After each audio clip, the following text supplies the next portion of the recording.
Bienvenida, muchas gracias por acompañarnos. Un gusto, don Álvaro, un placer saludarlo a usted y a todas las personas que nos acompañan en esta tarde. Igualmente, comentarles que doña Maureen es jueza 4 en el Tribunal Penal de Heredia, en las secciones de ordinario, flagrancia, Sarapiquí. Esto desde noviembre de 2017 a la fecha. También ha sido jueza de juicio en el Tribunal Penal de Heredia, jueza de juicio en distintas jurisdicciones del país, primer y segundo circuito judicial de San José, desamparados, flagrancias del segundo circuito judicial de Huicochea y en Heredia. Esto desde 2008 hasta 2012. También ha fungido como fiscal coordinadora y fiscal de juicio en la Fiscalía Especializada en Delitos contra la Propiedad del Ministerio Público, desde el 5 de marzo de 2006 hasta octubre de 2008. También laboró como fiscal auxiliar en la Fiscalía Especializada en Fraudes del Ministerio Público, desde 1999 hasta 2006. También laboró como fiscal auxiliar en la Fiscalía Adjunta de la provincia de Alajuela. Su primer trabajo en el Poder Judicial fue como asistente jurídica en el Ministerio Público, del 2 de enero de 1996 al 15 de julio de 1998. Su formación profesional y académica la tenemos de la siguiente manera. Tiene una especialidad en justicia constitucional, interpretación y tutela de los derechos fundamentales en 2017 por la Universidad de Castilla-La Mancha, España. También posee una maestría en Administración de Justicia con un enfoque sociojurídico en el área penal. Esto fue en 2016-2017 por la Universidad Nacional de Costa Rica. Posee una maestría profesional en Derecho con énfasis en Derecho Penal, 2009-2010, por la Universidad Internacional de las Américas. Una licenciatura en Derecho y como notaria pública. En 1991 a 1997 por la Universidad de Costa Rica. De una graduación de honor por mérito académico. La tesis de grado con distinción fue La víctima en el nuevo proceso penal costarricense de 1998. Doña Maure posee una publicación en el 2008 denominada El control de convencionalidad en el ordenamiento jurídico costarricense, perspectiva teórica y de abordaje por parte de la Sala Constitucional. Está publicada en las jornadas de Derecho Constitucional Comparado Iberoamericano. Doña Maureen, es un placer que usted esté con nosotros. Adelante, el auditorio es suyo. Muchas gracias, Álvaro, y les reitero a todos y a todas las buenas tardes. Para mí es un gusto estar con todos y todas ustedes. Desde ya, siempre que tengo una actividad de este tipo, empiezo ofreciéndoles disculpas anticipadas porque la oficina en la que yo laboro, aquí en los tribunales de Heredia, da la vía pública y da al frente de la iglesia de acá, Central de Heredia. Entonces, a veces suenan las campanas de la iglesia, a veces hay ruido externo. Esperemos que la tarde de hoy sea generosa con nosotros y que no nos vaya a generar ninguna interrupción estos factores externos. Además, parece que va a caer un mundo de agua, de manera que, bueno, no los quiero asustar, no es como la canción de la Lutía, ¿verdad? Estoy en el puro centro de Heredia, pero pueden sonar campanas y truenos, entonces, para que lo tengan en cuenta. El tema que nos convoca hoy, como los que han ustedes escuchado a lo largo de este ciclo de conferencias, tiene vital importancia en la resolución de todos los casos que los operadores del sistema jurídico penal enfrentamos día a día.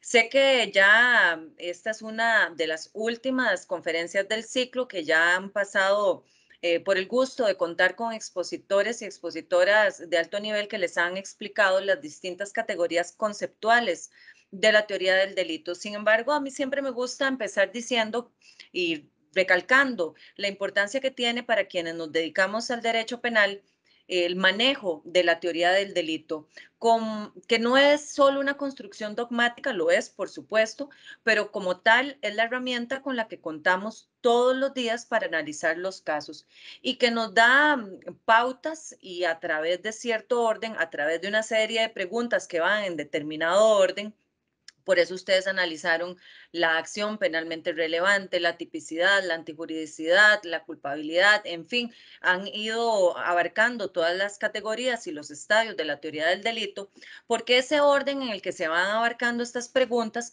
son las que permiten determinar a quienes nos dedicamos a esta labor de trabajar en materia penal, no solo si nos encontramos ante un delito, que es, por supuesto, lo más relevante, si una determinada acción, una determinada conducta humana es relevante para el derecho penal, sino que a partir de su relevancia para el derecho penal, comprender las categorías de la teoría del delito nos permite resolver el caso clasificándolo según lo que corresponda, dadas las variables de antijuridicidad, culpabilidad, de exclusión de cada una de estas categorías. En fin, el bagaje es muy amplio.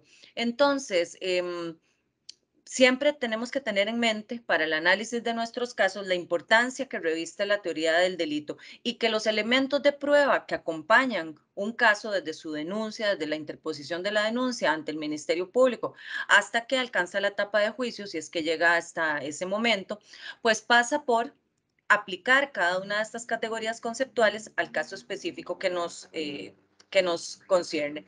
De ahí que también deba decirles que más que una charla, quisiera que esto se convierta en un conversatorio, que podamos interactuar, que se sientan en libertad de participar activamente, porque creo que la retroalimentación a partir de la confluencia de muchos perfiles de personas que estamos aquí presentes, pues permite nutrir el conocimiento y en consecuencia compartir experiencias, compartir el conocimiento propiamente dicho y hacerlo lo más provechoso posible. Voy a compartirles una presentación para dar inicio propiamente al tema que hoy nos convoca.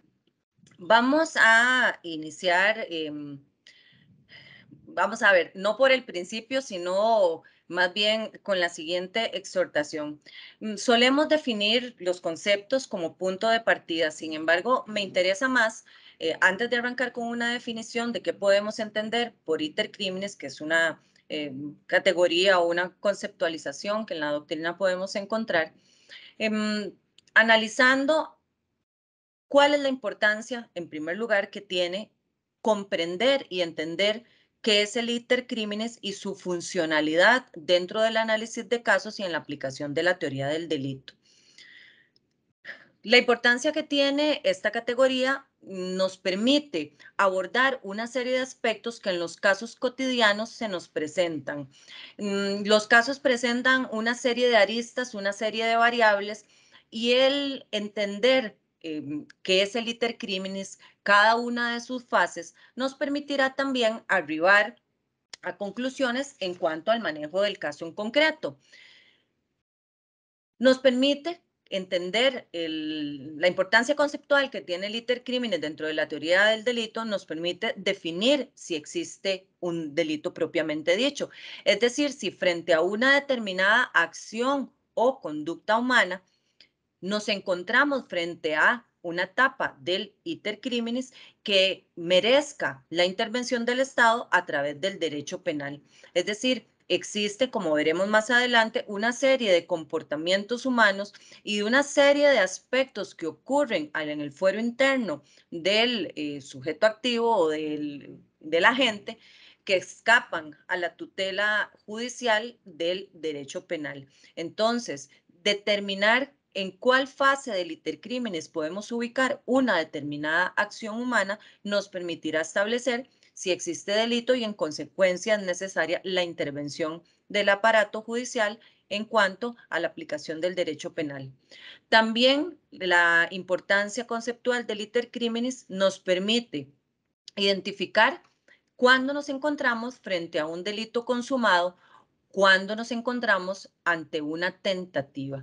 Y respecto de la tentativa propiamente dicha, hay una gran gama de posibilidades, hay una amplitud de categorías que pueden ser analizadas y que conllevará ese análisis y ese examen a determinar si determinada acción determinada conducta debe ser sancionada o no con una pena por parte del ordenamiento jurídico.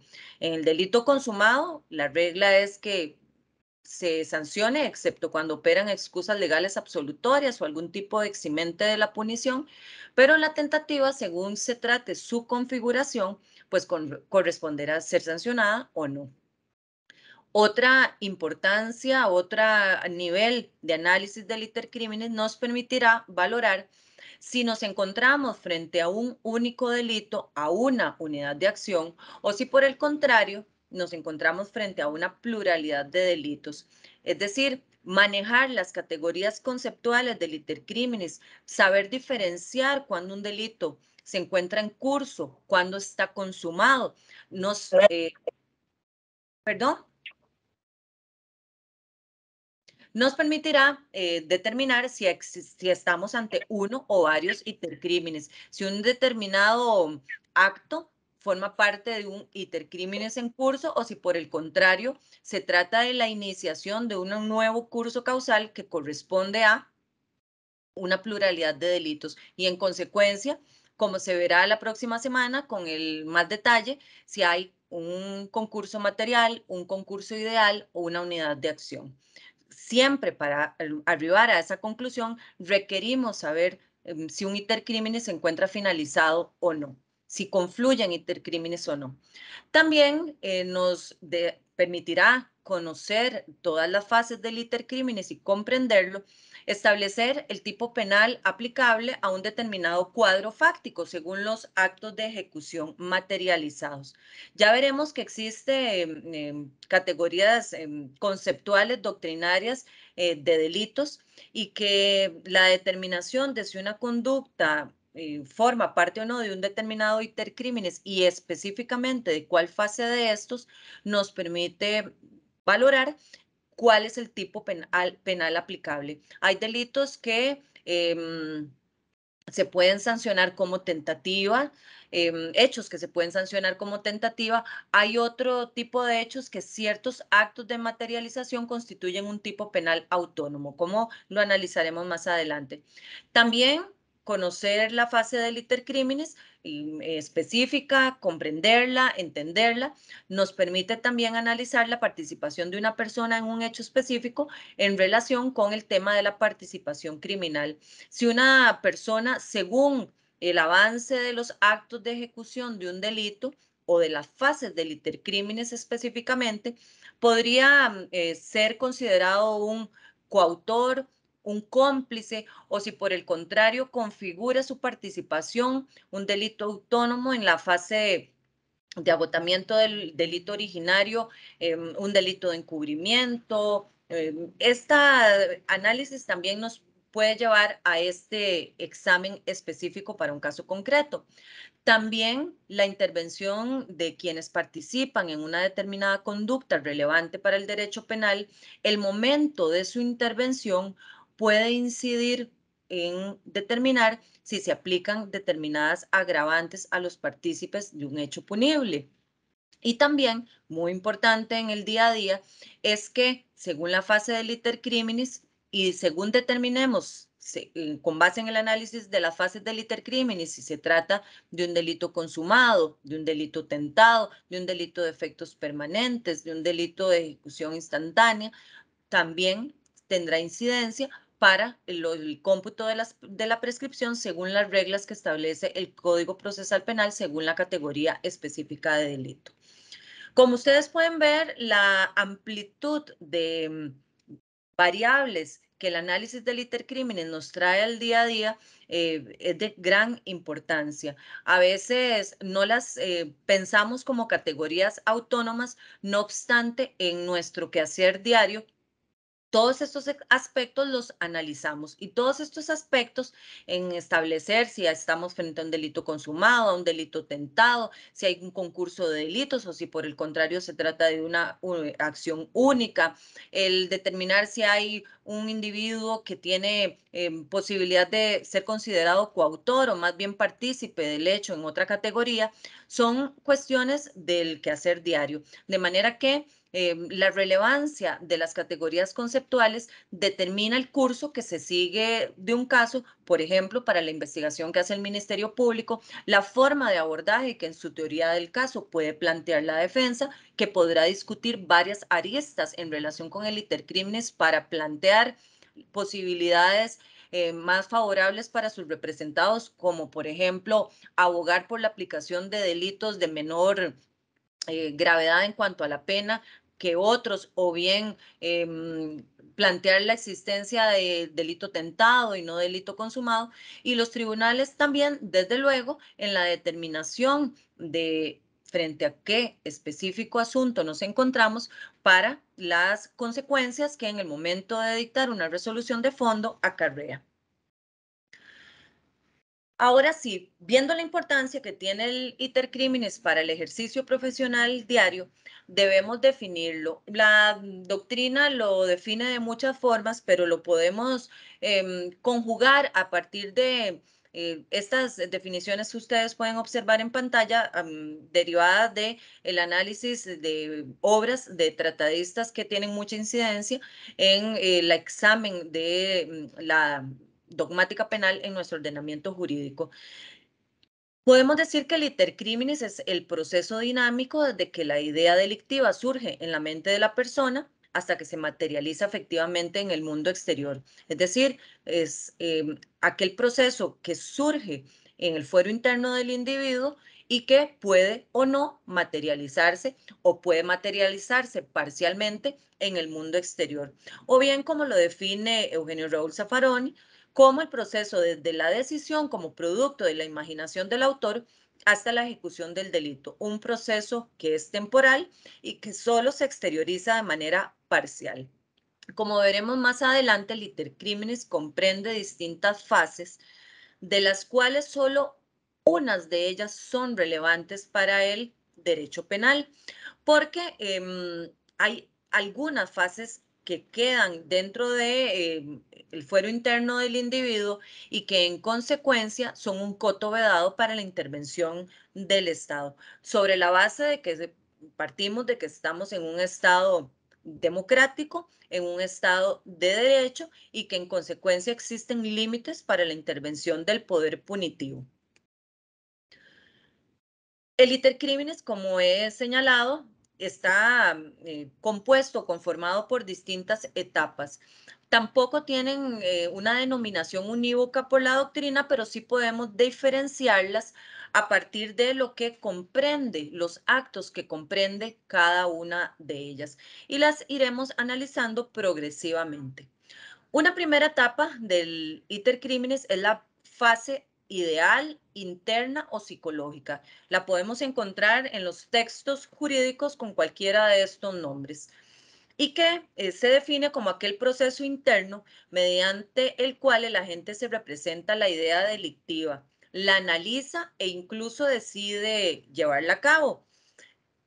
Esta es una de esas etapas que no se encuentran dentro de la esfera de injerencia del poder punitivo.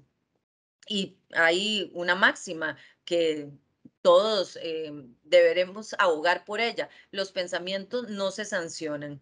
Y esta máxima deriva de no solo el alcance de la Constitución Política en su artículo 28, que todos conocemos, en el sentido de que todas las acciones que no afecten la moral, ni las buenas costumbres, ni los derechos de terceros están fuera del alcance de la ley, sino que tienen un contenido aún de mayor fuero, que es la que prevé la Convención Americana o el que prevé la Convención Americana de Derechos Humanos. Es decir, hay una tutela constitucional, pero hay una tutela convencional en torno a que los pensamientos e incluso las manifestaciones de una persona, salvo una valoración ex post en cuanto a las manifestaciones, están fuera del alcance de la ley.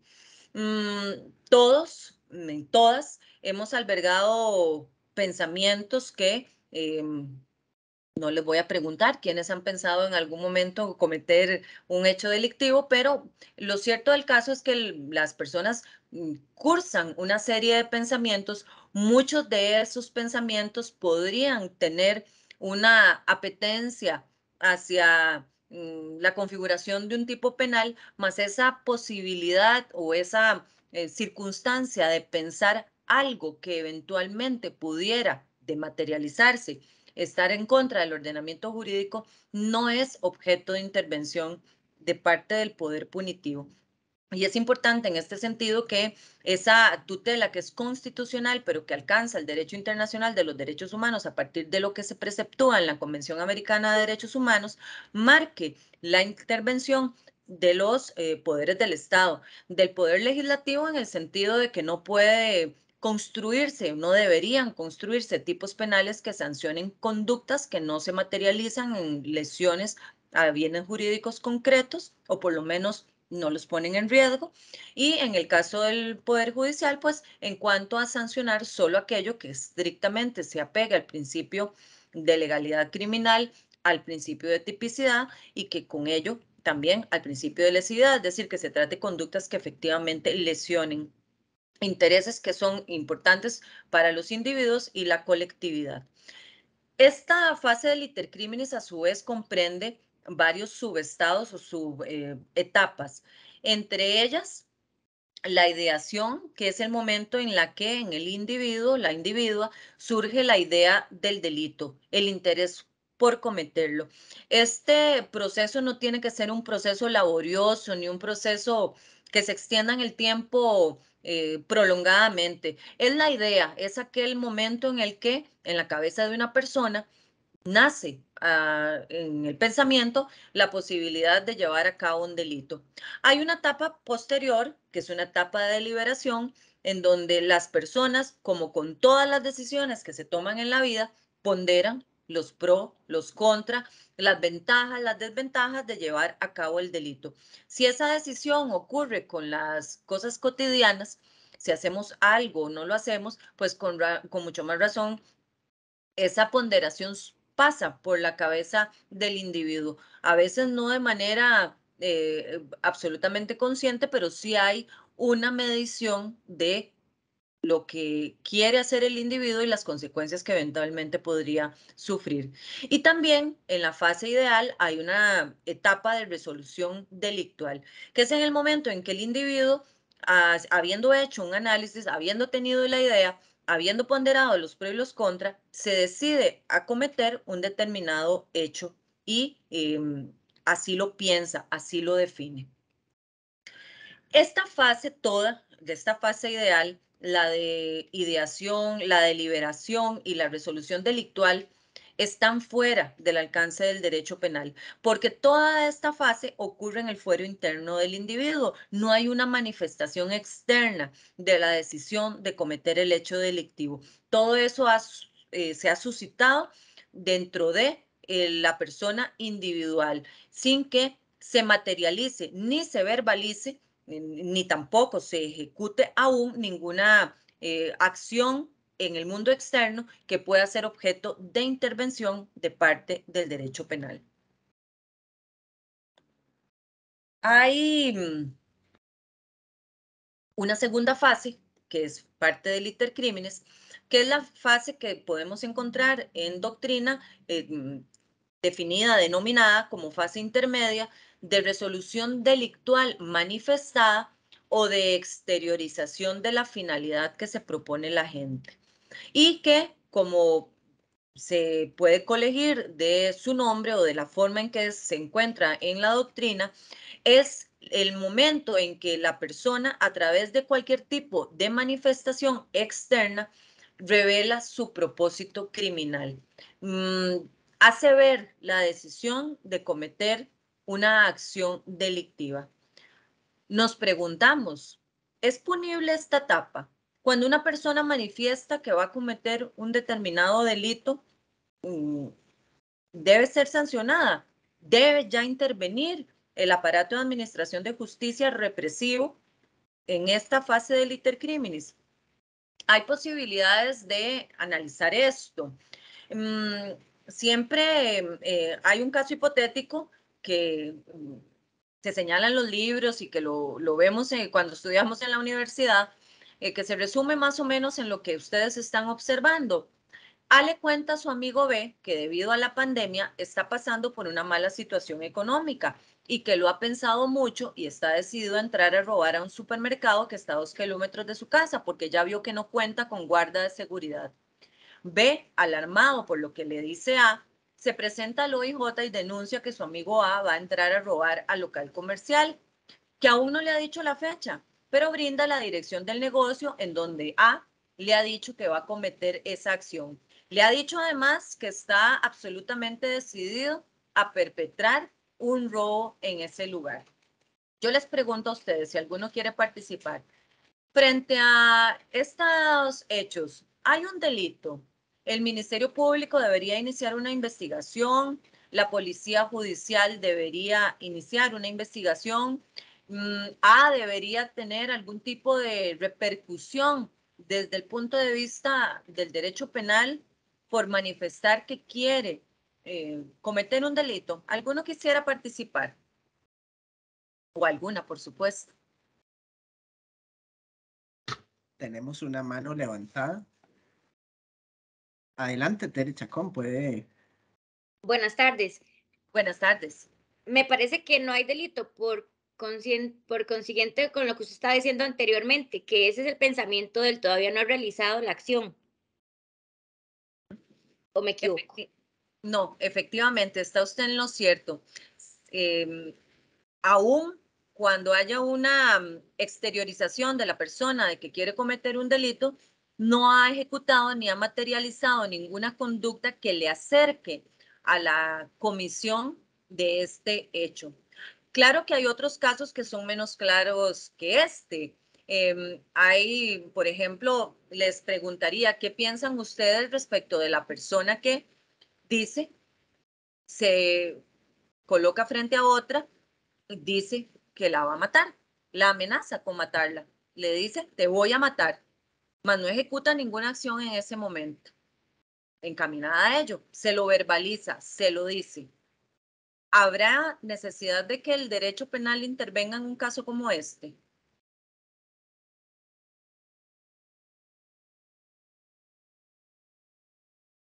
Tenemos 2, 3, 4 manos levantadas en orden de que me aparece en el chat de Teams. Le damos la palabra a Patricia Robles Vargas, luego Shirley Garita, de tercera Gabriela Sofeifa y de cuarta Grace Andy. Adelante, doña Patricia. Gracias. Yo creo que en este caso sí, porque ya la ley lo contempla, ¿verdad? Ya la ley contempla ese tipo de acciones como una acción que va prevista o que es ya con el fin de... Se le ha cerrado el micrófono, doña Patricia. Sí, perdón, me refiero a que ya ese tipo de acciones ya están tipificadas en la ley. Ya existe un delito que son amenazas, entonces bajo esa perspectiva sí debería de... Perfecto. Doña Shirley Garita. Sí, buenas tardes, ¿me escuchan? Sí, Buenas señora. tardes, sí. Gracias, muy amables. Sí, yo considero igual que hay un delito de amenazas verbales en ese caso. Ahora bien, ¿qué pasaría? Es más bien la pregunta que le hago yo a doña Maureen. ¿Qué pasaría en el caso, por ejemplo, de que la persona manifieste que quiere matar a otra persona? Por ejemplo, yo soy psicóloga. ¿Qué pasa si en el contexto de la terapia psicológica el paciente me hace esa declaración y me indica con nombres y apellidos e inclusive la forma en que lo ha venido pensando hacer, porque eso es una causal para, por ejemplo, en el caso nuestro, romper el secreto profesional? Entonces, amerita que el psicólogo denuncie, por ejemplo, y no solo se quede en el plano de persuadir al paciente. Gracias. A usted las gracias.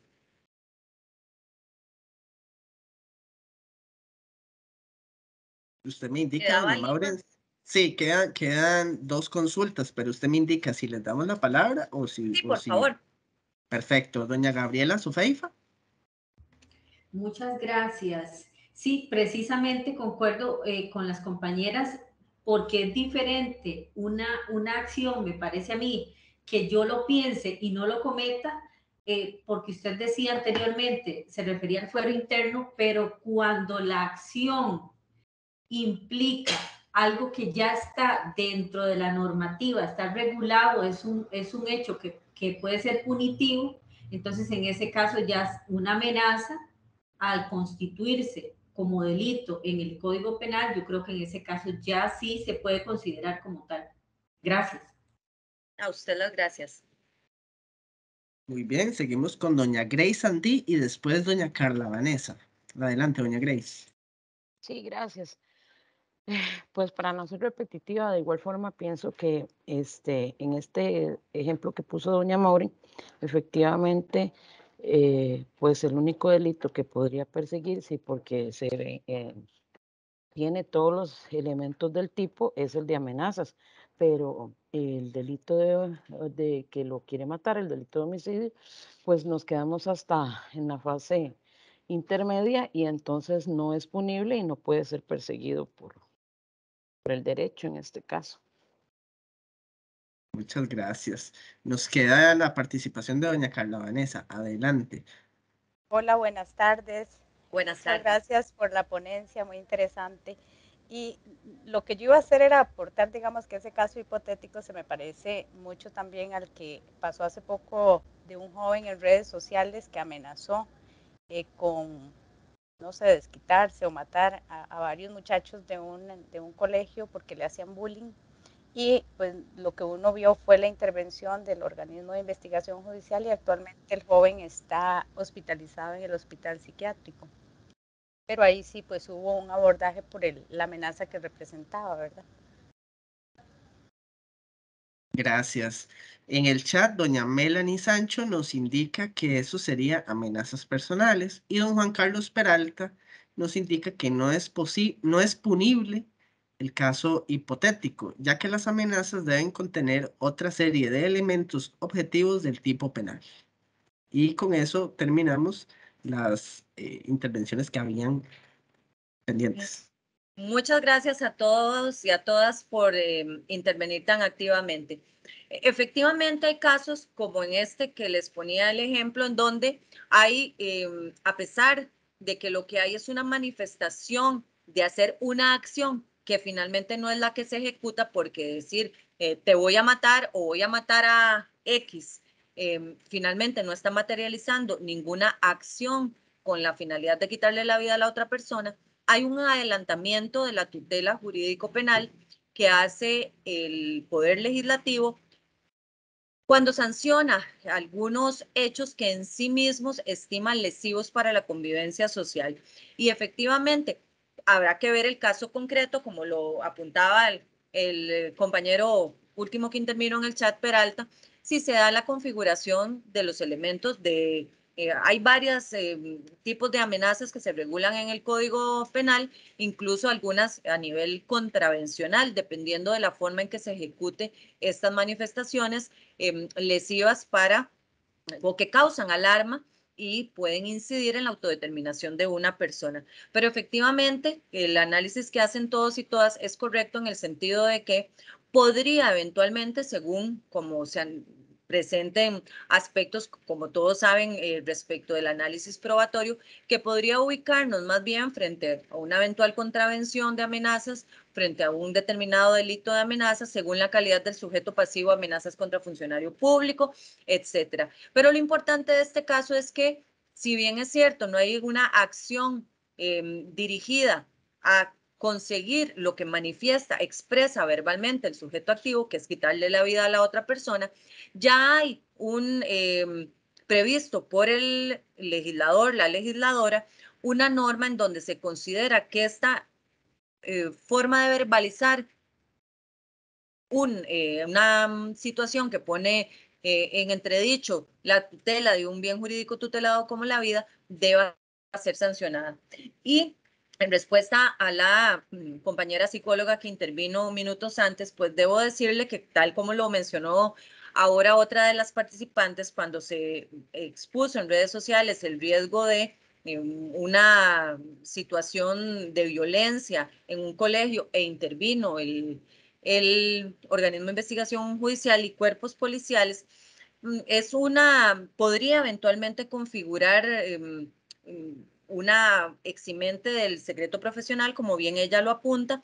No se configuraría un delito porque en esa etapa aún no estaría ni siquiera configurándose el delito de amenazas porque no se está dirigiendo a ninguna persona determinada, pero sí necesariamente habría que levantar el secreto profesional o tener en cuenta que es una excepción al secreto profesional para la intervención tal y como se hizo en este colegio, por la importancia pues que el evento puede representar sobre los bienes jurídicos de una persona. Bien, hecho este intercambio, avancemos con el tema. La fase de exteriorización, como hemos analizado, tiene que ver con esto, con decir, externar de alguna manera la decisión, la resolución delictual, el deseo de concretar una acción delictual. El artículo 283 del Código Penal, podríamos cuestionarnos si es una norma compatible con la tutela constitucional del artículo 28 y las normas de la Convención Americana de Derechos Humanos. Es el delito conocido que se denomina apología del delito, que lo que nos indica es que se sancionará con prisión de 1 mes a 1 año o con 10 a 60 días multa el que hiciere públicamente la apología de un delito o de una persona condenada por un delito. Como ustedes pueden ver, es una norma que tiene sus bemoles, donde hay una sanción respecto de lo que la persona piensa, de la persona siente y lo manifiesta y lo exterioriza verbalmente. Yo no conozco y he buscado ninguna condena por apología del delito, ni ningún caso he conocido a lo largo de tantos años de ejercicio profesional, ningún caso por apología del delito propiamente. Entiendo que por ello nunca ha sido cuestionado ante la Sala Constitucional su constitucionalidad y, bueno, su convencionalidad. Sin embargo, es una norma que está vigente en el Código Penal y que, a propósito de lo que comentaba la compañera que intervino, una de las compañeras que intervino anteriormente, el uso de redes sociales tan exacerbado que hay hoy en día podría eventualmente ponernos de cara a la existencia de esta norma y establecer entonces, tener que enfrentarnos a la posibilidad de su aplicación para un caso en específico. Se los comento como un dato de interés porque podría ser objeto de estudio de cualquiera de ustedes. Siguiendo con las fases y las etapas del iter criminis, tenemos que la siguiente es la de los actos preparatorios, que se enmarca o comprende todas las actividades que dirige el individuo a preparar el hecho punible, a proveerse de los medios, instrumentos o circunstancias para la ejecución del hecho, y que en estricto sentido no forman parte del delito. Aquella persona que quiere envenenar a otra y lo que hace es conseguir un producto tóxico que tenga la capacidad eventualmente de matar a alguien, o bien la persona que igual consigue un arma, que verifica si en un determinado local comercial hay seguridad o hay cámaras para poder perpetrar un asalto, el que se consigue un vehículo para trasladarse y perpetrar un hecho, el que busca un lugar para esconder un botín o para refugiarse después de perpetrar el hecho. Todas estas acciones se trata de actos preparatorios. Los actos preparatorios en sentido estricto no forman parte del delito y en consecuencia también podrían o deberían estar fuera del alcance de la punición penal, porque constituye ello un límite a la prohibición. Si la conducta que precede a la ejecución está fuera del límite de la prohibición. Y esto con base en los principios de fragmentariedad y ofensividad, en cuanto a que los actos preparatorios aún no son capaces de causar un efectivo daño al bien jurídico. Si no lesionan en sí mismos el bien jurídico, entonces no pueden ser sancionados por parte del ordenamiento jurídico. Comprar un veneno no es en sí mismo un hecho que ponga en riesgo la vida de una persona. Buscar un carro para trasladarse y verificar si las cámaras de seguridad de un local funcionan no tienen la capacidad aún de lesionar el bien jurídico, patrimonio en este caso, o la propiedad en este caso. De manera que hay que entender que todas estas acciones que puede ejecutar una persona de previo a la comisión de un hecho delictivo, si se quedan en esta etapa propia de la planeación, de la preparación, están fuera de la tutela jurídico-penal. Ahora bien, esto sobre la base de lo que hemos venido analizando. Estamos en un estado democrático, en un estado de derecho. Entonces, no es punible cualquier momento del liter criminis que no se materialice en actos de ejecución propiamente dichos. Tampoco son punibles los actos que, aún exteriorizados, no conllevan una afectación al bien jurídico. ¿Por qué los actos preparatorios no son punibles? Porque son equívocos, no revelan de manera unívoca, de manera única, la intención de cometer un delito. Yo puedo ir a comprar un raticida porque quiero envenenar a alguien, pero puedo también ir a comprar un raticida porque tengo una plaga de ratones en mi casa. Entonces, tratar de que a través de un acto preparatorio se revele con claridad la intención, la finalidad, el plan de autor de una persona, resulta ser una tarea muy difícil, y precisamente esta es la cuestión por la cual los actos preparatorios no pueden ser sancionados, porque no es muy difícil que revelen de manera sin error cuál es esa ideación que ha tenido una persona y cuál es el plan y a qué van dirigidos. Los principios de mínima intervención, de protección de bienes jurídicos y de responsabilidad subjetiva por el hecho personal exigen que solo la conducta exteriorizada y materializada en actos de ejecución sea relevante para el derecho penal. De ahí la importancia de tener, de la labor que hace el Poder Legislativo en la construcción de tipos penales, porque deben estos, eso es lo ideal, a pesar del populismo punitivo que ha habido en los últimos años o en los últimos tiempos, en algunos momentos más que en otros, pero en definitiva, el construir tipos penales debe estar restringido y limitado solo para aquellas lesiones o aquellos actos, aquellas conductas que efectivamente sean de tal entidad que realmente generen lesión a los bienes jurídicos tutelados de las personas, de los individuos o de la colectividad que hagan menester que el Estado intervenga. Ahora, ustedes se preguntarán qué pasa con ciertas acciones que pueden considerarse actos preparatorios para otros delitos, pero que sí son punibles por decisión legislativa. Y aquí es cuando entramos al campo de los delitos de peligro y el adelantamiento de la tutela jurídico-penal. Como ustedes saben, todos y todas saben, dentro de nuestro ordenamiento jurídico, tanto en el Código Penal como en leyes especiales, existen abundantes tipos penales de peligro concreto y de peligro abstracto.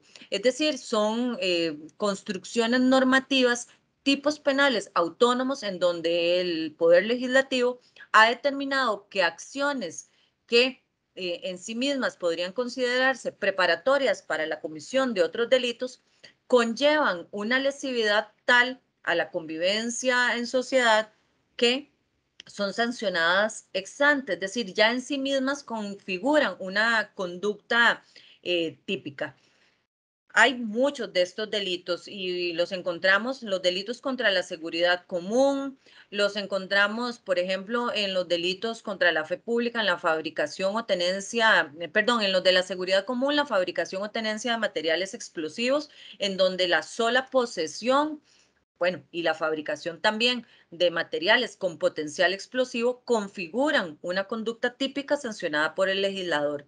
Todos los o muchos de los tipos penales de la Ley de Armas y Explosivos, la tenencia de armas, según armas blancas, según la extensión de la hoja o tener armas permitidas pero sin permisos, también las armas prohibidas, son conductas que se sancionan según esta ley con distintas penas y que lo que está regulado en estos tipos penales no es su uso, sino la posesión, la tenencia de este tipo de objetos que en nuestro medio, en nuestro país, se considera que son objetos que pueden poner en riesgo la seguridad común. Los delitos también contra la tranquilidad pública, como es el delito de la asociación ilícita, que suele acusarse en delitos de crimen organizado, delincuencia organizada. Nunca he conocido un caso en donde se acuse de manera independiente, suele acusarse de la mano con otros delitos, pero que en sí mismos, este delito, el de la asociación ilícita, lo que sanciona, lo que regula, lo que pune, es la pertenencia a una asociación con resolución delictual, es decir, una asociación dirigida a la comisión de delitos. También tenemos en los delitos contra la fe pública, dentro de la cápita de los delitos contra la fe pública, la tenencia de los instrumentos de falsificación, es decir, la sola posesión de instrumentos idóneos para falsificar papel moneda, tarjetas de crédito o de débito, digamos tarjetas bancarias, constituye un delito que es sancionado en nuestro ordenamiento jurídico. Hay un catálogo amplísimo de los delitos funcionales que derivan de la Convención de las Naciones Unidas contra la Corrupción que ha adoptado nuestro país, que son delitos de peligro. Todos los delitos, por ejemplo, de soborno, de ofrecimiento de dádivas, no requieren para su configuración que el funcionario al que se trata de sobornar, lo mismo, por ejemplo, que el tráfico de influencias, los cohechos, que los funcionarios a los que se dirigen estas acciones de soborno, de cuando se pretende corromper el funcionario público, que estos efectivamente se corrompan o que estos acceden. Si estos acceden al soborno, por ejemplo, pues se configura otro delito respecto del funcionario público. Pero para quien ofrece el soborno, para quien trata de influir en el funcionario público, la sola conducta, la sola acción, así no lo acepta el funcionario público, constituye un delito autónomo que es sancionado en nuestro ordenamiento jurídico. Y como les digo, estos delitos que tienen que ver con el ejercicio de la función pública tienen la mayoría de ellos o muchos de ellos una construcción desde el punto de vista de los delitos de peligro concreto, en este caso específico. Y todos y todas conocemos el caso, digamos, más usual, que son los delitos que vienen o que se contemplan en la ley 8204, en la ley de psicotrópicos, que son delitos contra la salud pública, que son delitos de peligro abstracto, en donde la tutela jurídico-penal es adelantada, es decir, no se requiere la materialización o la comprobación para el caso específico de que una persona sufrió un daño en su salud para tener por configurado el tipo penal, sino que la potencialidad que cualquiera de las conductas que establece el artículo 58 de la ley 8204 prevé, el transporte, la preparación, el tráfico, etcétera, todos los verbos típicos que contempla esta norma, ya en sí mismos configuran un delito en nuestro ordenamiento jurídico y delitos además que se sancionan con penas altas de prisión. Entonces, vemos que ahí dentro del análisis del iter crímenes tenemos que tener en consideración que hay esta categoría de delitos, delitos de peligro abstracto, delitos de peligro concreto, en donde no se requiere la materialización efectiva, la lesión al bien jurídico, la potencialidad o la puesta en riesgo o la amenaza al bien jurídico basta para su configuración. Y esto es por decisión legislativa. La Sala Constitucional se ha pronunciado respecto de la constitucionalidad de varios de estos delitos, entre ellos el de tenencia de instrumentos para la falsificación, también respecto de los delitos contemplados en la ley 8204, los delitos contra la salud pública, y ha estimado la Sala Constitucional que es válida la creación de delitos de peligro concreto y de peligro abstracto. Y además, si uno hace un estudio comparado en la doctrina, se dará cuenta que pues en todos los países existen este tipo, esta categoría de delitos, es una categoría de delitos que además de ser analizadas dogmáticamente, se materializan en los distintos ordenamientos jurídicos de los países, precisamente porque hay ciertas conductas que para la colectividad y para la convivencia en sociedad se estiman de tal importancia, de tal relevancia que su entidad hace que ese adelantamiento de la tutela jurídico-penal sea válido desde el punto de vista constitucional, habida cuenta de que el Poder Legislativo, en él reside la soberanía del pueblo y en consecuencia está legitimado para regular cuáles son las conductas que se estiman lesivas para la convivencia de la sociedad.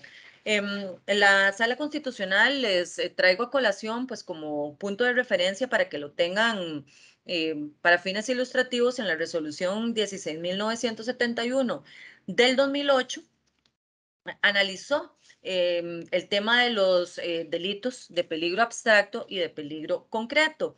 Y entonces dijo la sala en aquella ocasión lo siguiente: el legislador selecciona formas de comportamiento típicamente peligrosas para el bien jurídico correspondiente, sin que deba establecerse en cada caso particular la concreta puesta en peligro del objeto de la acción o del bien jurídico protegido en la norma. No se exige una efectiva puesta en peligro respecto a los delitos de peligro abstracto, juzgada ex post para el objeto de la acción o el bien jurídico protegido, aunque sí que la realización de ese comportamiento suponga, desde una perspectiva ex ante, un riesgo de producción de una concreta puesta en peligro o de la lesión del bien jurídico. De ahí que haya un criterio vinculante de la Sala Constitucional en torno a este tipo de delitos que, como les digo, está ampliamente, hay muchos de estos tipos penales, tanto en el Código Penal como en leyes especiales. También sobre el delito de asociación ilícita, la Sala Constitucional en esta resolución que les acabo de indicar se pronunció sobre su constitucionalidad, señalando, porque como ustedes sabrán, este delito lo que conlleva o lo que sanciona es pertenecer exclusivamente a una organización, no la ejecución de acciones propiamente dichas, sino la pertenencia a esa organización.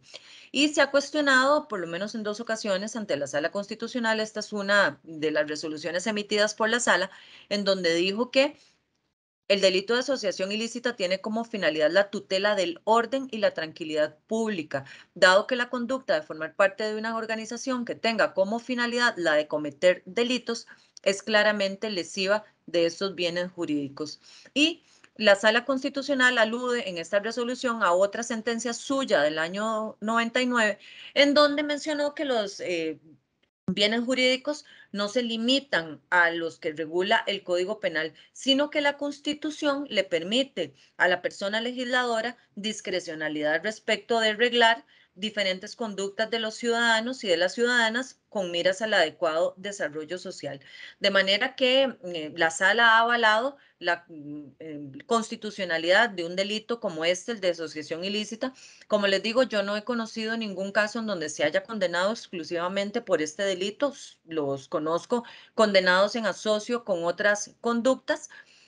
Sin embargo, siempre, bueno, yo coincido con esta visión de la Sala Constitucional personalmente. Sin embargo, respecto de todo delito de peligro concreto o abstracto, siempre hay que tener una mirada crítica en relación con que no hayan injerencias indebidas de los poderes del Estado respecto de los comportamientos privados e individuales de las personas que no dañan la moral ni el orden público en los términos del artículo 28 constitucional. De ahí la importancia de ser crítico respecto de estos delitos. Y creo que en nuestro ordenamiento jurídico, a pesar de que existe un delito como este, que tiene las particularidades que ya hemos señalado, ha tenido el cuidado de que siempre que se analiza este tipo penal en específico que comento, al hacerse con otro tipo de conductas que son delitos de resultado propiamente dichos, o bien otros tipos de delincuencias asociadas,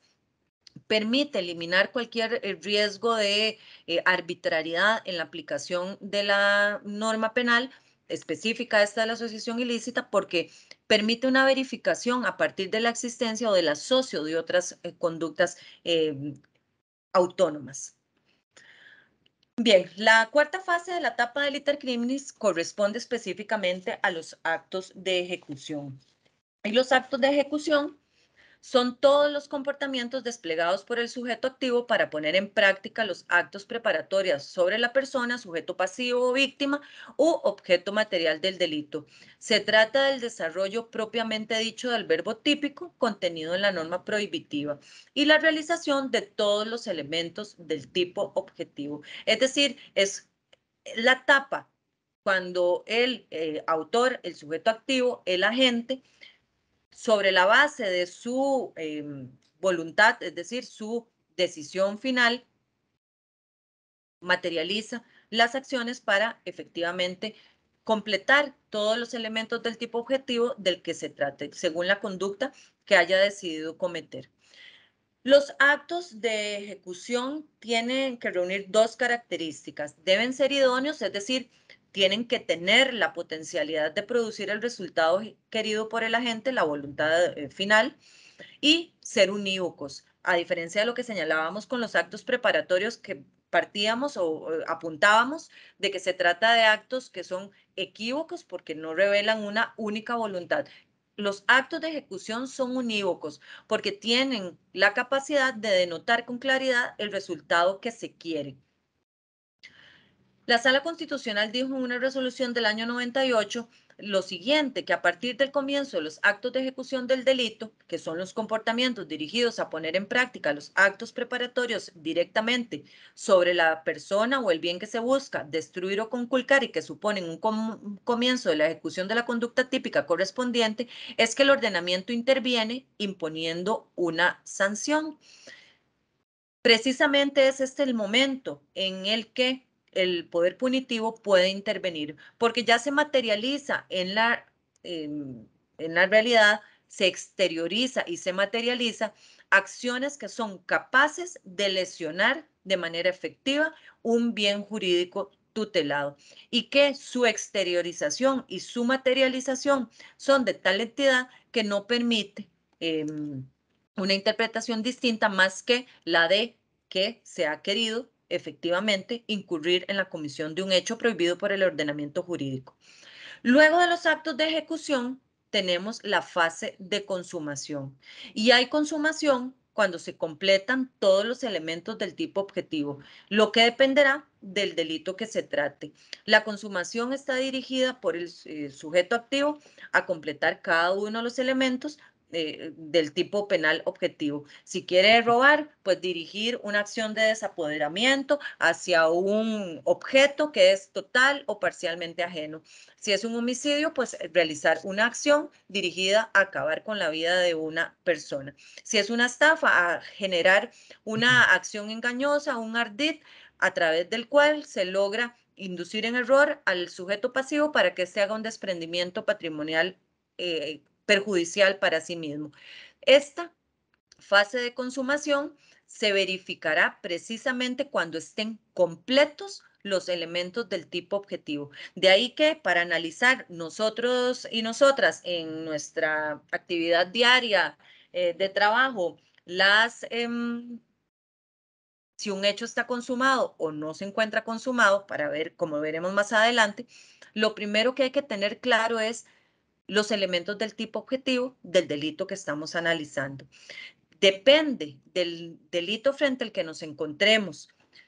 Tendremos que determinar cuáles son sus elementos objetivos y si hacemos un check, una lista, un check de cada uno de estos elementos objetivos y todos se encuentran completos, podríamos establecer que se ha consumado el delito, que en consecuencia nos encontramos ante la fase de consumación del iter criminis según el tipo penal de que se trate.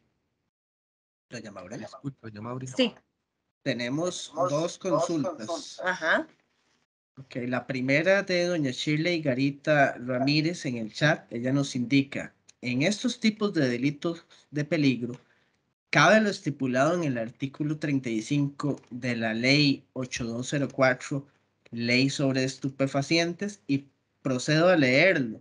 Bueno, son 3 párrafos y más bien, sí, es que está como largo para leerlo, pero es el que empieza así, dice: al ingresar en el país o salir de él, toda persona nacional o extranjera estará obligada a declarar el dinero efectivo o los títulos, valores que porte. Ese es y ahí continúa. Y requiere que se lo proyecte o usted recuerda cuál es. No, prefiero que me lo lea completo para también preguntarle eventualmente a doña Shirley específicamente cuál es el extremo específico que quiere saber. Perdón, una pregunta, don Álvaro, perdí Sí, la sí, presentación, o siempre se sí, ve. no, la dejó de compartir, entonces yo Hoy. aproveché para compartir Ah, pantalla. muy bien, entonces ya ahorita, mientras vamos a ver esto. Entonces, el artículo 35 continúa. Al ingresar en el país o salir de Ajá. él, toda persona nacional o extranjera estará obligada a declarar el dinero efectivo o los títulos, valores que porte, si la cantidad es igual o superior a los $10,000, moneda de los Estados Unidos de América, o su equivalente en otra moneda. Para la declaración deberá emplear los formularios oficiales elaborados con ese fin, los cuales serán puestos a su disposición por los funcionarios competentes de la Administración Aduanera en los puestos migratorios. El incumplimiento total o parcial de lo establecido en el párrafo anterior traerá como consecuencia la responsabilidad objetiva y la pérdida inmediata del dinero o los valores a favor del Instituto Costarricense sobre Drogas, y se destinarán al cumplimiento de sus fines, de conformidad con lo establecido en los artículos 85 y 87 de la presente ley. La pérdida se fundamentará en la simple constatación del incumplimiento y será declarada por el Ministerio de Hacienda. Los funcionarios competentes de la Administración Aduanera estarán obligados a constatar mediante el pasaporte o cualquier otro documento de identificación la veracidad de los datos personales consignados en el formulario.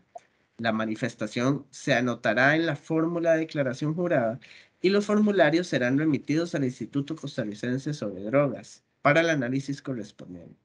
El incumplimiento injustificado por parte de los funcionarios competentes de la Administración Aduanera de lo prescrito en este artículo se considerará falta grave dentro de un proceso administrativo, sin perjuicio de las posibles responsabilidades penales. Bien, vamos a ver, voy a seguir compartiendo yo la presentación. Vamos a ver. Comentarle que hay, además de esta que acabamos de leer, hay dos consultas más en el chat. Usted me indica si en el momento en que las abordamos. Si gusta, me las hace de una vez y las contesto las 3 Perfecto. juntas. Don Rodrigo Calvo García nos indica: caso hipotético. B mata a C en un lugar X. Luego mata a C y D en otro lugar. Luego regresa a matar a A.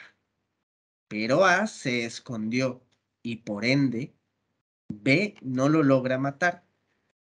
¿Habría tentativa de homicidio criminis causa de B hacia A? Pues A observó cuando B mató a C y a B. ¿Procura la impunidad? Esa es Disculpen, una. quisiera hacer una observación ahí porque puse en la segunda parte del caso que mata a C. En realidad solamente mata a D, no a C.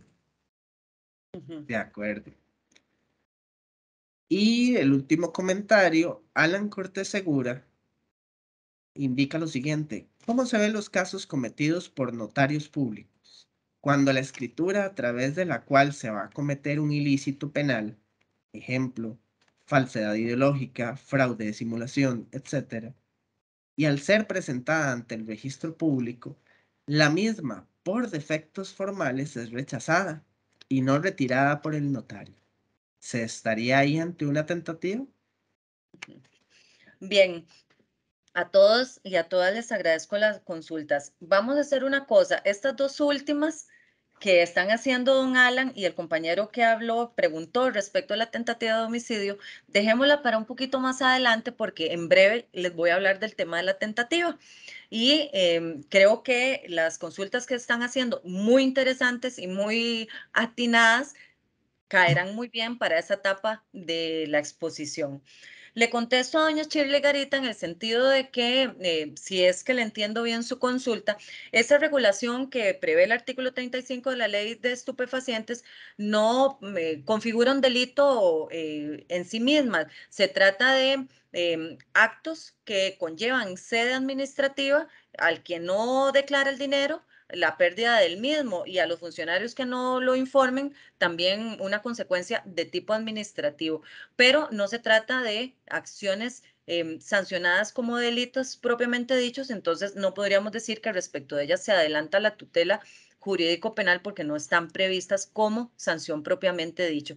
Este tipo de conductas que en el artículo 35 podemos observar suelen ser indicadores o alarmas más bien para que alerta a las autoridades para la investigación de otro tipo de delitos como lo que es legitimación de capitales. Pero en términos generales, pues si esa era la consulta, se la contesto en esos términos. Y ya veremos, ya casi, los asuntos que nos ponían sobre la mesa, tanto don Alan como el compañero que preguntó por el tema de la tentativa de homicidio, que perdóneme, pero no me acuerdo del nombre.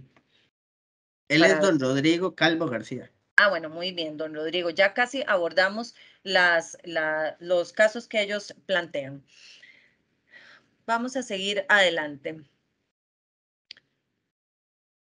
Tenemos que tener en cuenta para analizar también si un hecho se encuentra consumado, si un delito se encuentra consumado, el tipo de delito de que se trata. Si se trata de un delito del resultado, que son aquellos que se materializan en el momento en que se produce el resultado dañoso. Como el caso típico es el homicidio, en el momento en que la persona dispara y impacta a la víctima y la víctima muere. Ese es un delito de resultado típico.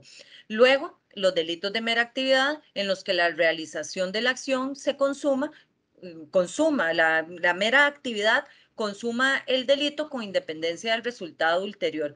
El ejemplo que se puede poner son los delitos sexuales, en donde la conducta típica que prevé el artículo 156, más allá de si genera una lesión a la corporeidad de la víctima, la sola acción consuma el delito de violación según el 156, más allá de la aspecto físico que pueda repercutir o de otro tipo en la víctima.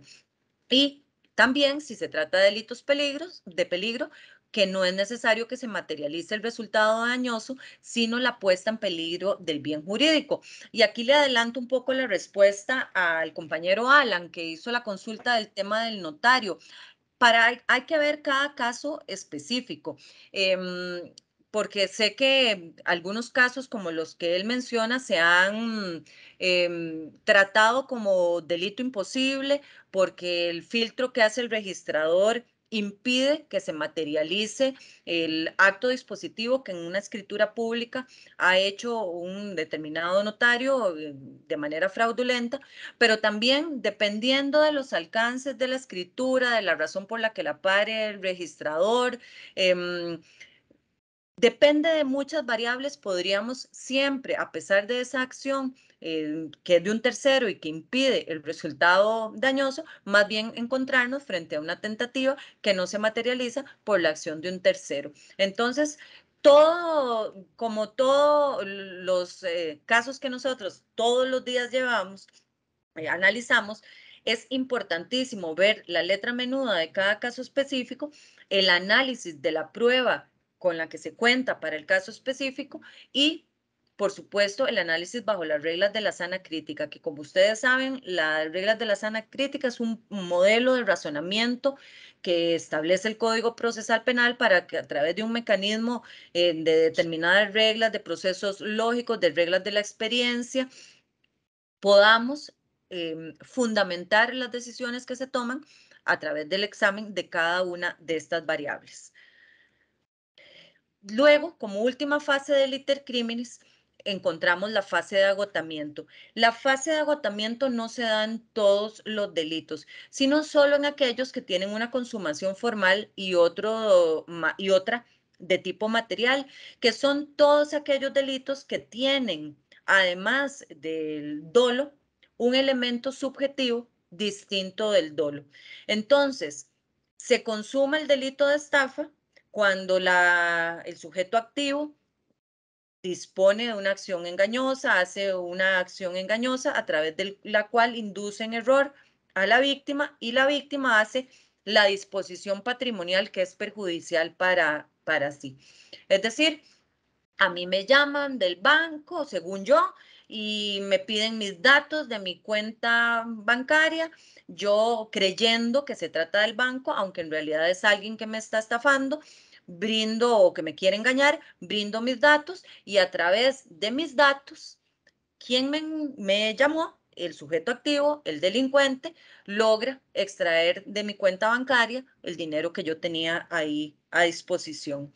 Cuando hay ese desprendimiento de parte de la víctima, cuando la víctima se le entrega un bien que tiene, por el cual hace una entrega de dinero o hace cualquier tipo de desprendimiento patrimonial, en el momento en que la víctima hace esa disposición patrimonial derivada del engaño, se ha consumado el delito de estafa. Pero el delito de estafa tiene una fase de agotamiento que está construida normativamente por la forma en que está regulado el artículo 216. Y es que el 216 establece que,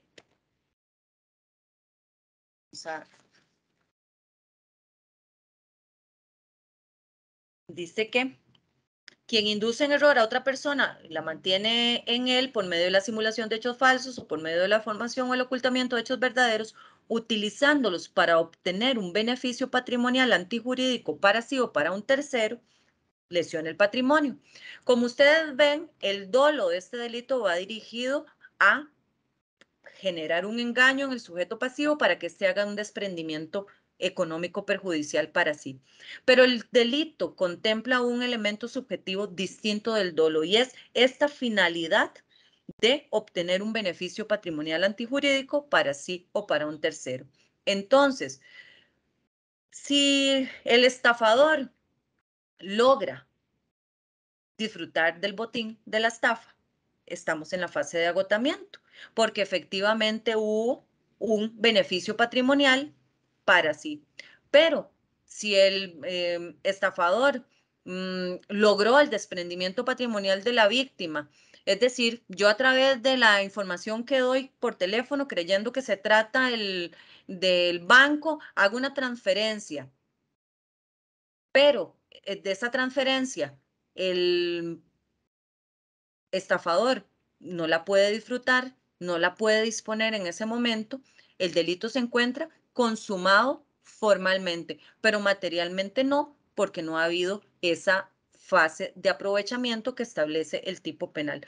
Todos estos delitos también, el fraude de simulación, algunos otros delitos, no son muchos, pero algunos tienen un elemento subjetivo distinto del dolo. El secuestro extorsivo, usualmente son delitos que tienen como finalidad algún beneficio económico y que esta etapa de aprovechamiento del botín que se obtiene mediante el delito forma parte de un elemento subjetivo que es distinto del dolo y que conforma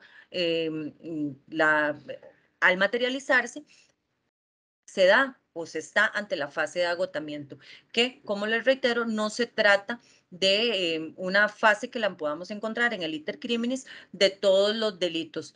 Los elementos subjetivos distintos del dolo son finalidades que persigue el autor que están fuera del tipo objetivo, de manera tal que es por eso que solo en estos delitos que tienen esa construcción con elementos subjetivos distintos del dolo es que hablamos de fase de agotamiento. Ahora, ¿cómo pasa el tiempo volando? Vamos a hablar de uno de los temas más importantes que derivan del análisis del iter criminis y es de la tentativa. Como ustedes podrán verlo en el día a día, hay muchos casos en donde se discute si una figura determinada, una figura delictiva, se encuentra consumada o se encuentra en estado de tentativa. Podemos decir en términos generales, para conceptualizarlo, que la tentativa es un dispositivo amplificador de la tipicidad. Como ustedes pueden ver, hay una única norma, el artículo 24 del Código Penal, que establece cuándo se está ante una tentativa. En la parte especial del Código Penal no tenemos descritos tentativas de los delitos, sino que a partir de la regulación que se hace en la parte general, hay que analizar cada tipo penal de la parte especial y determinar si es factible o no la configuración de la tentativa a partir de la regulación que hay en la parte general, en el artículo 24. El análisis de la tentativa parte de la necesaria diferenciación entre actos preparatorios y actos de ejecución. Solo cuando se encuentran en curso actos de ejecución podemos hablar de la posibilidad de la existencia de un delito en estado de tentativa. Los actos preparatorios quedan ajenos al análisis de la tentativa porque se trata de, como lo vimos, acciones no punibles. Si los actos de ejecución no logran alcanzar la consumación del delito, se configura la tentativa, es decir, cuando no se alcanza a hacer el check en cada uno de los elementos objetivos del tipo penal del que se trate. Es importante para efectos de que lo tengamos claro que en nuestro ordenamiento jurídico ni las penas ni el dolo de los delitos de la parte especial o de las leyes especiales no se regulan en grado, ni las penas se regulan en grado, las penas tienen una escala punitiva que va de un extremo menor a un extremo menor, menor a uno mayor, perdón, y que se sanciona sobre la base de lo que dispone el artículo 71 y reglas especiales para efectos de la tentativa, para efectos de los concursos, por ejemplo. Pero no hay una regulación en grado como sí lo había en el Código Penal anterior al actual. Tampoco el análisis del dolo se hace a través de grados. De ahí que sea correcto o que sea más apropiado cuando hablamos de un delito tentado, decir estado de tentativa que no grado de tentativa.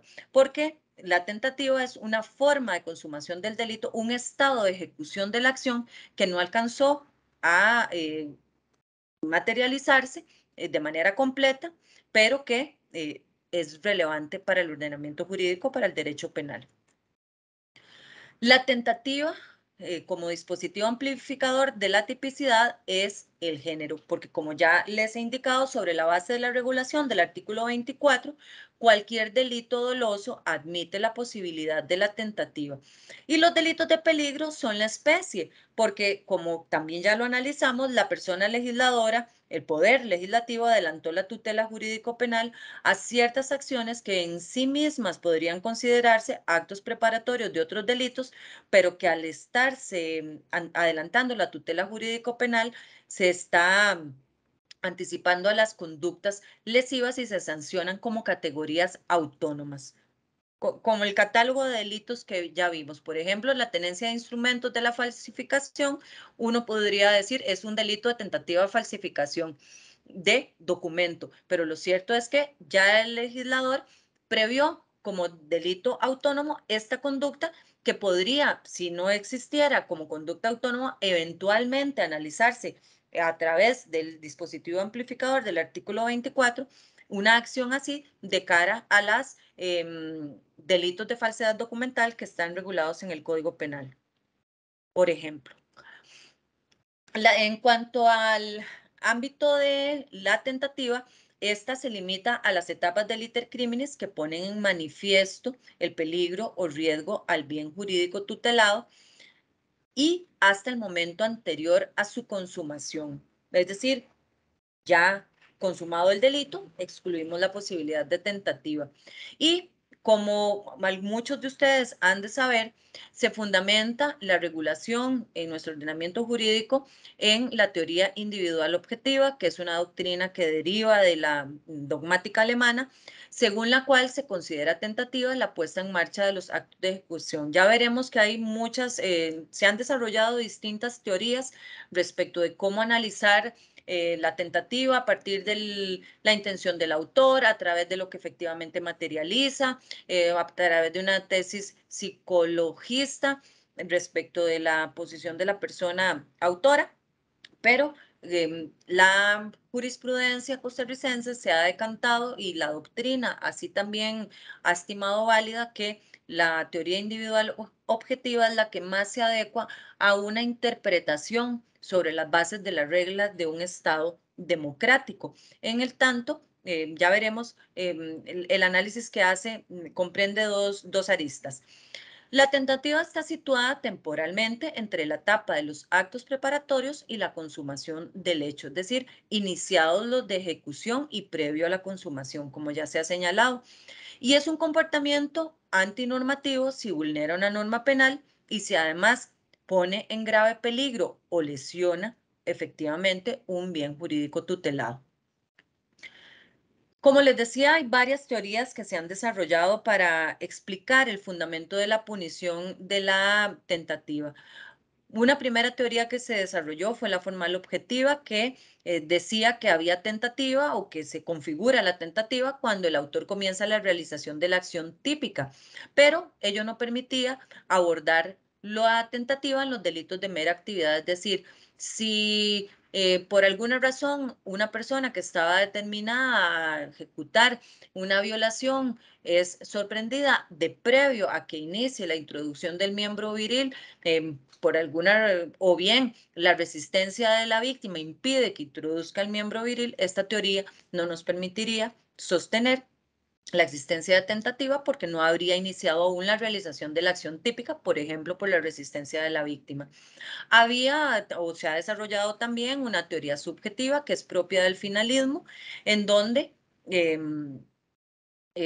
examina que el delito consumado respecto de la tentativa a partir de la voluntad del sujeto activo, es decir, lo que quería el sujeto activo, y el problema de esta teoría es que hace perder de vista la diferencia en el resultado del peligro al bien jurídico, que hace menor la gravedad de la lesión en el delito tentado que en el delito consumado. Es decir, si partimos de la voluntad de la resolución del sujeto activo de su proyecto final, pues tendríamos que decir que no hay excepción para la sanción, sea que se consuma o no, sin considerar la lesión al bien jurídico tutelado, que también, a pesar de que en nuestro ordenamiento jurídico la regla general es que la tentativa se sanciona de igual forma que el delito consumado, también existe la disposición legal para que el tribunal valore según las particularidades del caso si esa sanción, el extremo menor del delito, puede ser reducido.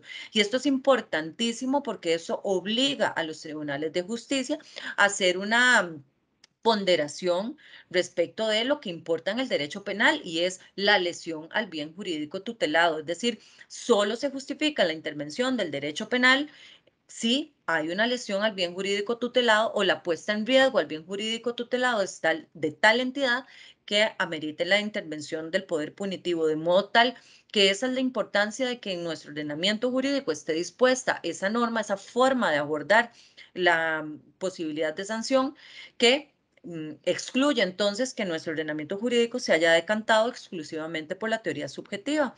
También hay teorías mixtas, que son construcciones doctrinarias que intentan o que pretenden justificar el castigo de actos preparatorios o de actos de resoluciones delictuales que no forman parte de la acción típica, es decir, que están previos a los actos de ejecución, que tampoco en un Estado democrático puede ser válido. Y como les decía, la teoría individual objetiva, que es la que se aplica en nuestro país y que ha desarrollado la jurisprudencia de forma bastante uniforme, que basa el fundamento de la tentativa en una acción que contraviene la norma prohibitiva, es decir, que está prohibida por el ordenamiento jurídico a través de la existencia de un tipo penal que sanciona esa conducta y que toma en consideración también la voluntad del sujeto activo que quiere lesionar un bien jurídico. Ve ambas vertientes, la construcción normativa y la voluntad del sujeto activo. Como había mencionado, el artículo 24 establece que hay tentativa cuando se inicia la ejecución de un delito, y aquí es donde efectivamente hace alusión a lo que les decía respecto a que los actos de ejecución son tales cuando son unívocos, es decir, cuando permiten establecer con claridad la voluntad del agente. Entonces, la norma dice, por actos directamente encaminados a su consumación, y esta no se produce por causas independientes del agente.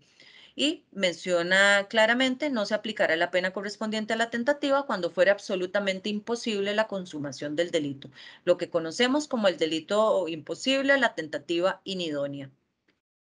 Desde el punto de vista subjetivo, la tentativa requiere la resolución del sujeto activo de cometer el delito.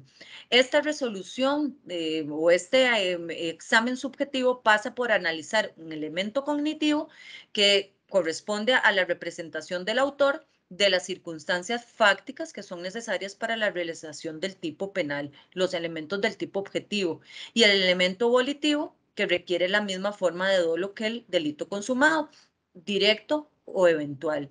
Es más clara la tentativa cuando hay dolo directo, pero no se excluye la existencia de tentativa en caso de dolo eventual. Y esto desde el punto de vista subjetivo, el elemento cognitivo y el elemento volitivo que forman parte del análisis de cualquier tipo penal, en igual sentido corresponde hacerlo en el análisis de la tentativa. Y desde el punto de vista objetivo, debe existir una acción o bien una omisión dirigida a consumar el delito. Debe existir proximidad fáctica de la acción de la tentativa a la acción típica y entre ellas una relación temporal. Y la consumación no se produce por causas ajenas a la agente. Estos son los tres aspectos propios que han de analizarse dentro del aspecto objetivo del análisis de la tentativa. Como les decía, la tentativa se sanciona exactamente igual que el delito consumado, pero hay la posibilidad de que sea reprimida con una disminución de la sanción a juicio del tribunal. Según la teoría individual objetiva, que es la que se aplica en nuestro ordenamiento jurídico, debemos concluir que es así porque en una tentativa de delito es inherente la creación de un peligro grave para el bien jurídico. Según el plan de autor, implica la infracción de la norma prohibitiva. La tentativa comienza con la actividad con que el autor, según su plan delictivo, se aproxima de manera inmediata a la consumación, y los actos de ejecución parten de la descripción típica y son inmediatamente previos a la consumación.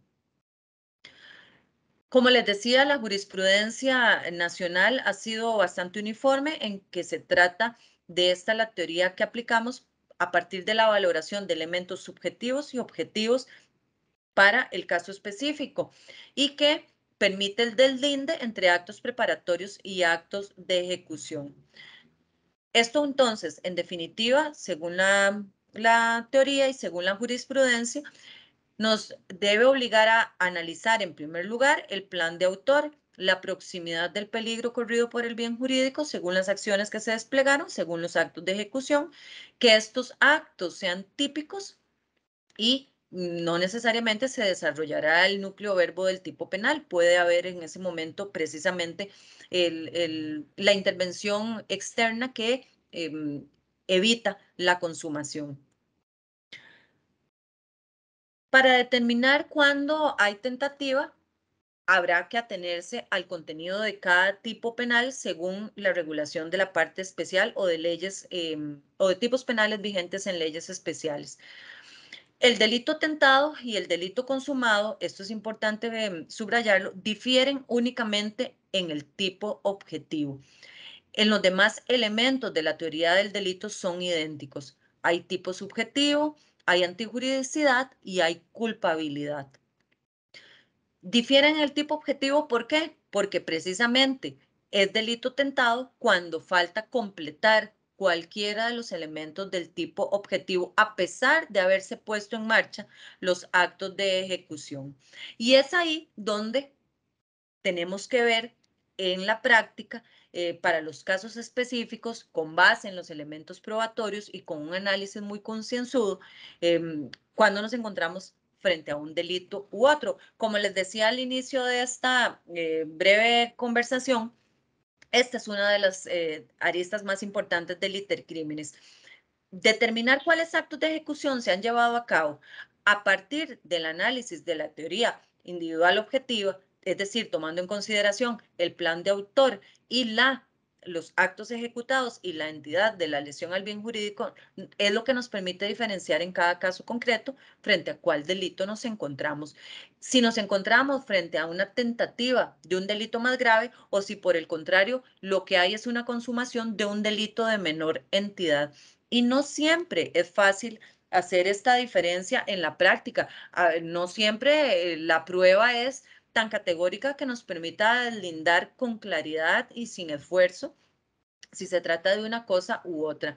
No son excepcionales los que trabajan en la fiscalía, lo sabrán, aquellos casos en donde se denuncia que se ve a una persona ingresar a un inmueble y que las personas ofendidas denuncian que es que entró al inmueble pero porque iba a robar, y sobre la base de la prueba que se aporta, lo que se tiene es el ingreso del individuo a una propiedad privada, mas no se cuenta con ningún acto específico en donde la persona ya se haya encontrado en posesión de un objeto, propiedad de las personas ofendidas, o bien con alguna herramienta para tratar de abrir una puerta o una ventana. Entonces, este tipo de hechos nos pone a analizar si nos encontramos frente a un robo agravado, tentado, por ejemplo, si se trata de un lugar habitado, o más bien si se trata de una violación de domicilio. Podríamos decir en un determinado caso si ya iniciaron los actos de ejecución encaminados a hacer un desapoderamiento de una casa habitada o esa presencia de esa persona dentro del inmueble, pero sin relación de disponibilidad aún con un bien ajeno, no alcanza para que nos encontremos frente a un delito tentado de robo agravado, y más bien tendríamos que decir que lo que ya ejecutó es un delito de violación de domicilio o que lo que ya ejecutó no constituye delito. Ahora bien, también nos enfrentamos a casos en donde hay acciones del sujeto activo sobre la corporeidad de una víctima, en donde existen tocamientos de las zonas íntimas de una persona, de las partes sexuales, y no siempre es fácil diferenciar si la actuación que hace el sujeto activo iba derivada a consumar solamente un delito de abuso sexual o más bien una tentativa de violación. Eso dependerá del análisis específico del caso en concreto, de la prueba, del testimonio, de analizar de manera minuciosa cada acción o cada aspecto de la conducta desplegada que pueda recrearse a través de las declaraciones de víctimas y de testigos en el caso de que los haya. Y bueno, de otras probanzas de las que se pueda echar mano. Hay un delito de maltrato o hay un delito de tentativa de femicidio en algunos casos. Pues bien, el deslinde entre uno y otro a veces no es sencillo y en consecuencia hay una invitación de mi parte a ustedes a ser muy analíticos respecto de ello. Y también nos encontramos frente a la pregunta, ¿hay tentativa de lesiones? Tratándose de delitos que lo que establece el legislador es su configuración a partir de resultados específicos de incapacidades o de determinadas afectaciones a órganos o a sentidos. Es importante que hagamos ver lo siguiente. Cuando el artículo 24 señala que habrá tentativa cuando se inicie la ejecución de un delito por actos directamente encaminados a su ejecución, no se alude a delitos de resultado exclusivamente. También hay tentativa de delitos en los que se sanciona una acción y omisión que no exigen para su configuración típica un resultado o modificación verificable.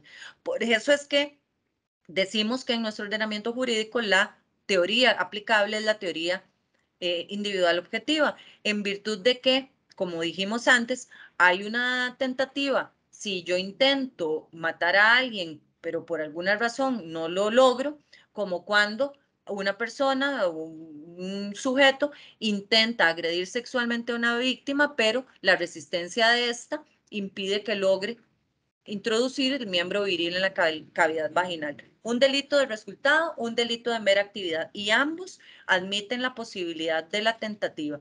Cuando se analiza, por supuesto, la conducta ejecutada para determinar que esos actos de ejecución iban encaminados a la consumación de una lesión al bien jurídico, lesionar la vida, lesionar la libertad sexual. Hay actos encaminados a la consumación en los delitos de resultado cuando desplegada la acción típica, esta no se produce por causas ajenas al agente. Es decir, cuando interviene un factor que no es propio de la gente, que impide que el curso de la acción que echó a andar se materialice, se consume.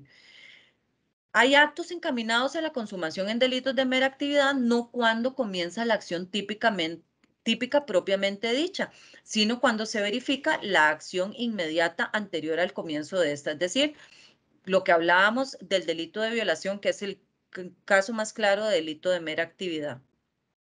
Ahora,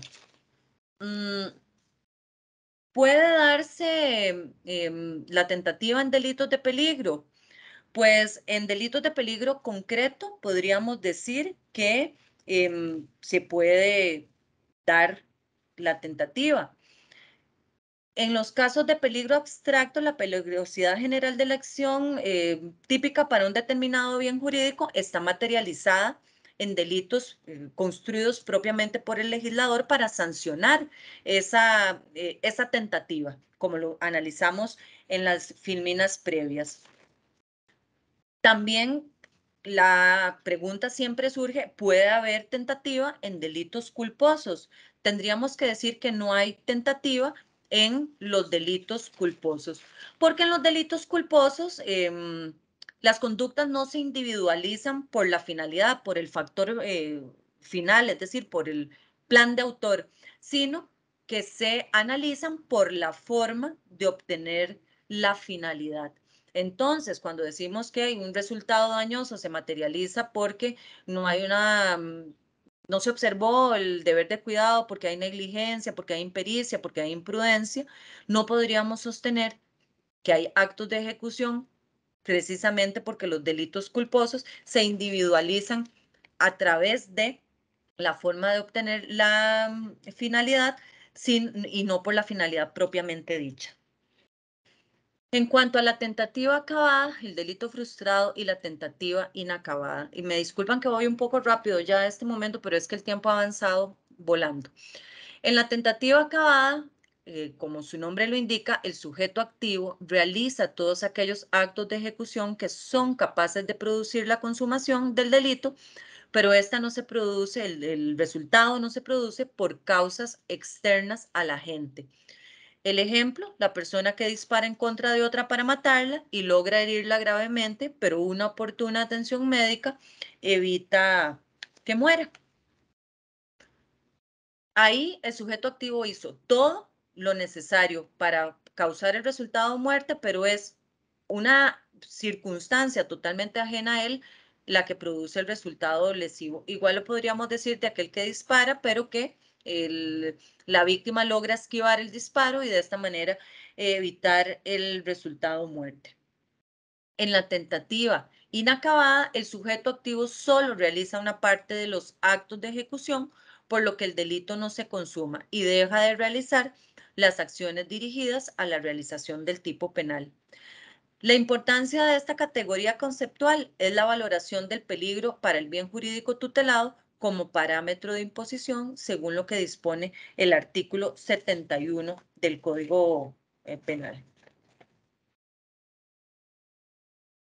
Dentro del análisis de la tentativa hay que analizar varias categorías, como es el desistimiento voluntario y el arrepentimiento activo. A ver. Entre la ejecución del delito y la consumación del mismo, el agente puede desistir del plan que ya había empezado a desplegar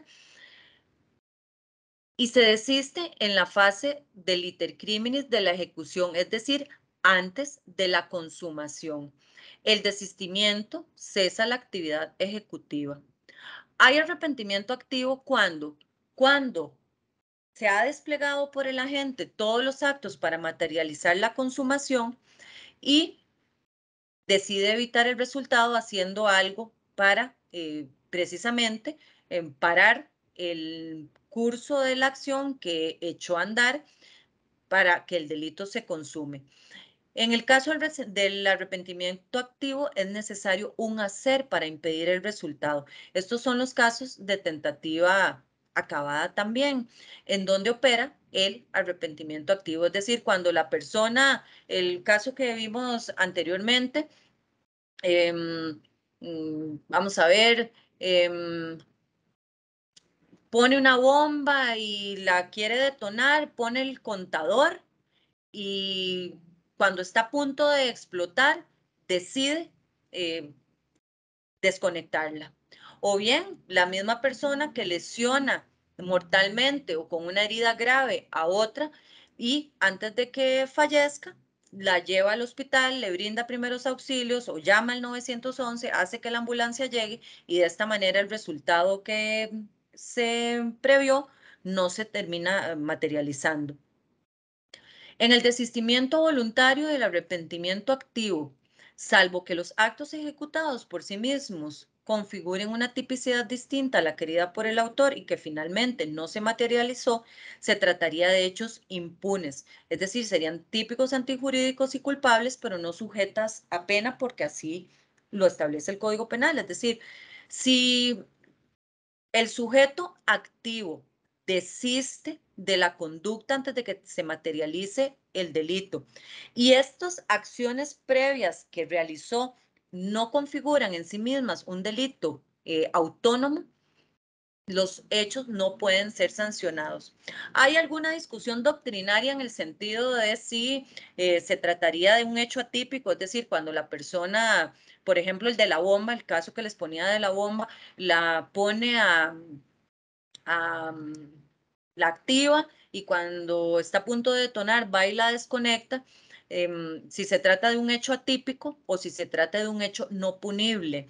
La doctrina mayoritaria en nuestro país, a partir de la regulación que hace el Código Penal, se decanta por decir que se trata de hechos no punibles, es decir, no sujetos a sanción, pero que podrían ser típicos, antijurídicos y culpables. Pero lo cierto es que para efectos prácticos estos hechos no estarían sujetos a sanción, excepto que configuren en sí mismos una tipicidad distinta. Por ejemplo, aquel que lesiona, pero que evita que se cause el resultado muerte, porque interviene activamente brindando primeros auxilios o llamando al 911, podría responder o por un delito, según se vea, de tentativa de homicidio o bien por delito de lesiones graves. Eso habrá que analizarlo o algún tipo de lesión según la incapacidad o la afectación a la corporeidad de la persona víctima, pero eso habrá que verlo para el caso concreto.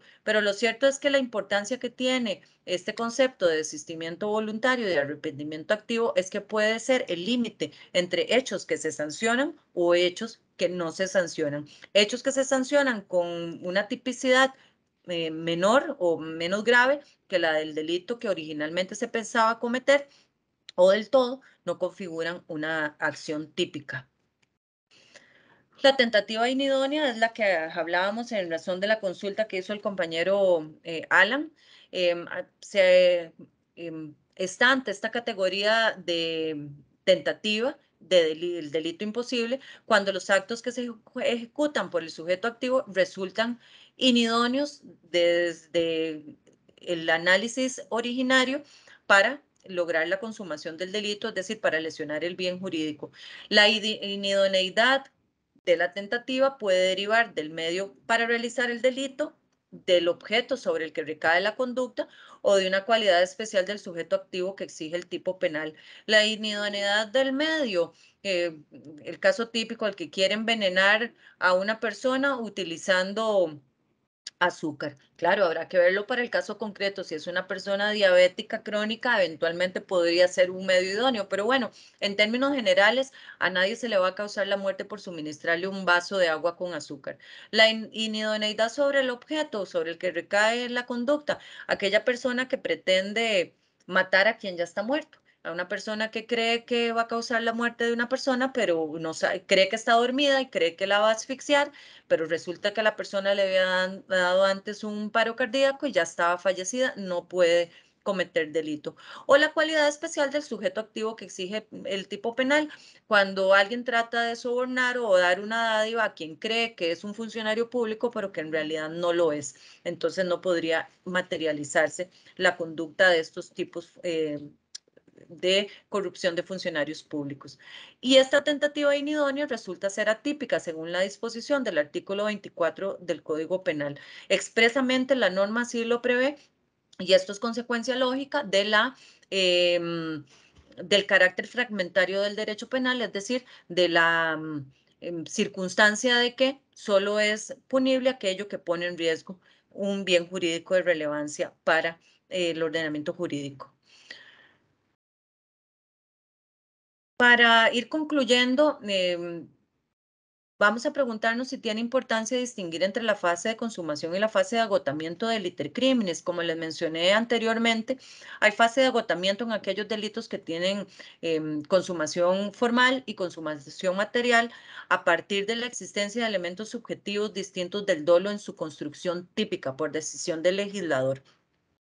Y la diferencia, la importancia que tiene en este tipo de delitos determinar si se está ante fase de consumación y fase de agotamiento, tiene que ver con el hecho de que el tipo de participación de una persona podría ser esencial distinguir si se está ante la fase de consumación o en la fase de agotamiento.